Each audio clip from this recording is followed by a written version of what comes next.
Hi hello namaste welcome back to my channel Nayaki's kitchen. అందరికీ శ్రీరామనవమి శుభాకాంక్షలు అండి. జై శ్రీరామ్. ఈరోజు స్వామివారికి ప్రసాదాలు తయారీ విధానం ఎలాగో మరికొద్దికి సేపట్లో చూసేద్దాం రండి. ముందుగా స్వామివారికి పానకం అనేది ఇష్టం కదా, దాని తయారీ విధానం ఎలాగో చూద్దాం రండి. ఒక బౌల్ తీసుకొని ఒక కప్పు బెల్లం తీసుకున్నాను. చక్కగా మెల్ట్ చేసుకొని పక్కన పెట్టుకొని మిరియాలు ఇలాచీ పౌడర్ వేసుకొని చక్కగా దంచేసుకొని అది కూడా పౌడర్ తీసి పక్కన పెట్టుకున్నాను. ముందుగా మనకి బెల్లంలో కొద్దిగా మట్టి అలాంటివి వస్తూ ఉంటాయి కనుక ఆ బెల్లం వాటర్ వడగట్టేసేసి మనం దంచి పెట్టుకున్న మిరియాల పొడి, అది కొద్దిగా తులసి ఆకులు, కొద్దిగా చిటికెడు ఉప్పు, బెల్లం వాటర్ అన్నీ కలిపేసుకొని ఒక గ్లాస్లోకి తీసుకొని స్వామివారికి నివేదించేసుకున్నాను పానకం.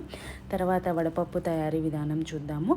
వడపప్పు కూడా ముఖ్యమైనది కాబట్టి మేమైతే ఇలా చేసుకుంటాము. వడపప్పు నానబెట్టేసేసి కొద్దిగా మామిడికాయ ముక్కలు, పచ్చిమిర్చి, కొబ్బరి వేసేసి చిటికెడు ఉప్పు వేసేసి కలిపేసుకొని పక్కన పెట్టేసుకుంటాం. తర్వాత స్వామివారికి దద్దోజనం చేశానండి. ఒక గ్లాస్ బియ్యం తీసుకొని శుభ్రంగా కడుక్కొని 2 గ్లాసులు కాకుండా 3 గ్లాసులు వాటర్ పోసుకున్నాను. దద్దోజనం కాబట్టి పొడిగా కాకుండా మెత్తగా ఉండాలి కాబట్టి 3-4 విజిల్స్ రానిచ్చి మెత్తగా ఉడికించేసుకొని అందులో ముందుగా ఒక 1/2 లీటర్ పాలు పోసేసి బాగా కలిపేసుకున్నాను. కలుపుకున్న తర్వాత అప్పుడు తీయటి పెరుగు వేసుకొని కలుపుకొని చక్కగా పోపుకి సిద్ధం చేసుకుంటున్నాను. ఒకసారి పోపుకి కావాల్సిన విధానం కూడా చూద్దాం రండి. నేను ఎలా చేస్తాను అంటే పచ్చిమిర్చి సన్నగా తరుక్కొని, తర్వాత అల్లం ముక్కలు కూడా సన్నగా తరుక్కొని నేతి పోపు వేస్తానండి.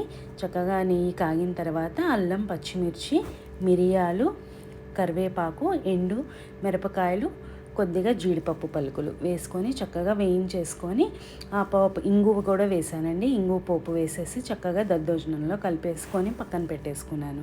నేను దద్దోజనం అలా చేస్తాను. ఇంకోటి ఏంటంటే కొబ్బరన్నం కూడా చేశాను స్వామివారికి.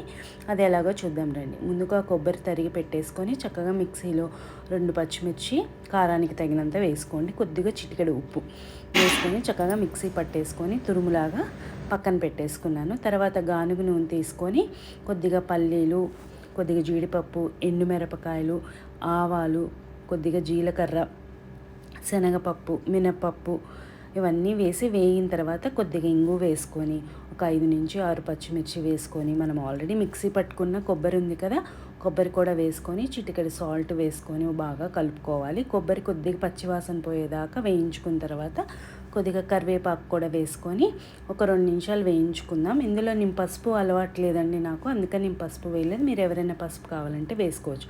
ఆల్రెడీ అన్నం ఉడికించుకొని పక్కన పెట్టుకున్నాను.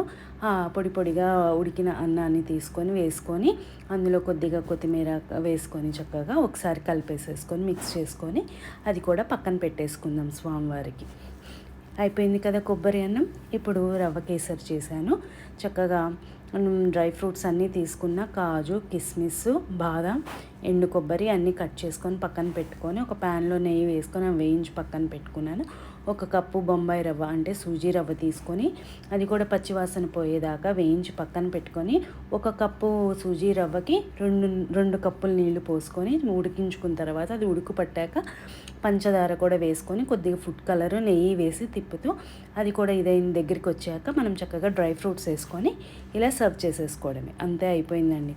తర్వాత స్వామివారి ఇన్ని పండగ గారెలు లేకపోతే ఎలా, పండగకి గారెలు అనేది కావాలి కదా, అందుకని చక్కగా ముందు రోజే మినపప్పు నానబెట్టేసుకొని మంచిగా రుబ్బేసుకొని పక్కన పెట్టుకున్నాను. అలా నీళ్ళలో వేసాను చూసారా, వెంటనే డిప్ అంటే పిండి బాగా మెదిగిందనమాట. చక్కగా చేత్తో అలా అదుముకొని లేదంటే పాల కవర్ కానీ ఆకు కానీ ఏదైనా కానీ మీకు ఏది వీలుంటే అది ట్రీ స్ట్రైనర్ కానీ వేసి చక్కగా ఆయిల్లో వేసి వేగిన తర్వాత తీసేసుకొని పక్కన పెట్టేసుకున్నాను.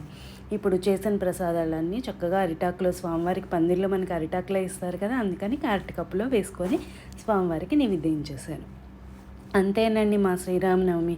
మీరు ఎలా చేసుకున్నారు? నచ్చాయా? అయితే లైక్, షేర్, కామెంట్ చేయండి.